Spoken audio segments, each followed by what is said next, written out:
Action. J'ai été entraîné sur des pentes malsaines qui m'ont fait faire des choses répréhensibles que je viens d'avouer à Christophe. Ce sont des choses inacceptables.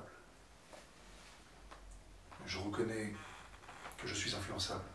Si on travaille de son point de vue, c'est-à-dire si je m'étais mis du point de vue de Ligonès, j'aurais été dans la tête, j'allais dire, d'un homme qui va tuer.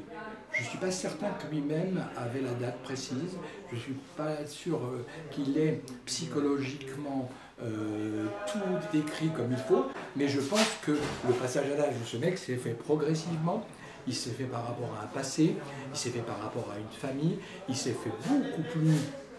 C'est beaucoup plus subtil que ça, quoi. Je veux dire, il n'a pas dit tel jour je vais les tuer. Il y a eu tout ça. Donc il s'était préparé. Et je pense que c'est depuis son enfance qu'il s'est préparé. Donc pour ce faire, nous, on a pris le point de vue de quelqu'un d'extérieur qui vivait ça à fleur de peau. Et donc quelqu'un qui vit ça à fleur de peau, il a cette distance pour qu'on comprenne, nous, donc c'est-à-dire le public, c'est-à-dire tout le monde, où lui il a pas être. Si on est de son point de vue, on est obligé d'être dans la caricature ou en tous les cas de montrer un meurtrier. Donc évidemment que je montre un meurtrier, mais l'idée de ne pas être de son point de vue, c'est que je veux montrer l'horreur différemment. Et c'est même plus de l'horreur, c'est du malaise. Il y a quelque chose de narcissique, de pervers, du malaise qui est plus que du voyeurisme. Là, ça tue et on ne s'en fout pas. Donc il ne faut pas les voir mourir, il faut avoir le malaise qu'il ait plus passé à un moment donné ça, et comment cette idée a pu germer dans la tête de cet homme. C'est ça qui est important. D'ailleurs, je me suis rendu compte en travaillant sur ce rôle que c'est vachement pesant en fait.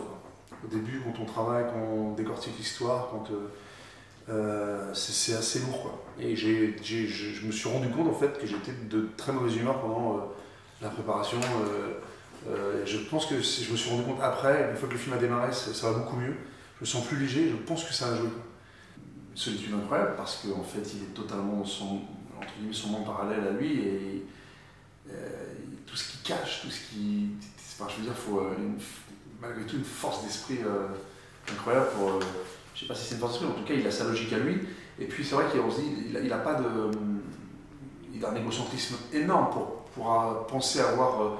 droit de vie ou de mort sur tes proches, sur les gens que tu as aimés, sur tes enfants. Il faut avoir un égocentrisme dingue, il faut être dans la perdition totale. Et il a quand même pensé, peut-être qu'il le pense encore, ça on ne sait pas, que ses enfants sont mieux là. Il a fait le bon choix. En tant que comédien, je parle vraiment. En tant que comédien, précisez-le bien, c'est une chance incroyable de pouvoir interpréter un rôle aussi complexe. Mais ouais, le vrai salaud, j'avais jamais joué ça pour le moment, quoi. Donc je suis malgré tout content aussi de pouvoir aborder ce personnage.